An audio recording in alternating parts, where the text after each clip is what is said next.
instalación en campo real del equipo ZEROPATH, sistema de ionización agroindustrial.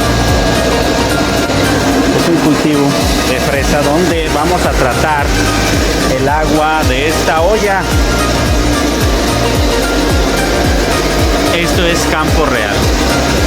Están las bombas funcionando y esta es la olla de almacenamiento de agua que tienen aquí. Esta olla trae problemas de microorganismos, lo que son E.coli, coliformes fecales totales, y E.coli, Salmonella. También tiene problemas de metales pesados.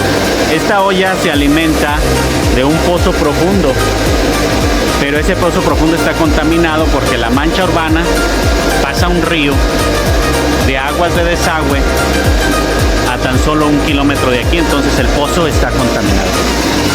Entonces tenemos la olla, la bomba, y tenemos el sistema de riego. Por aquí entra el agua,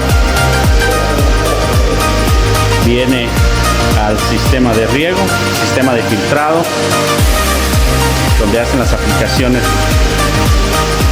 para riego y su salida. Entonces aquí es donde instalaremos el sistema ZEROPATH, sistema de ionización agroindustrial.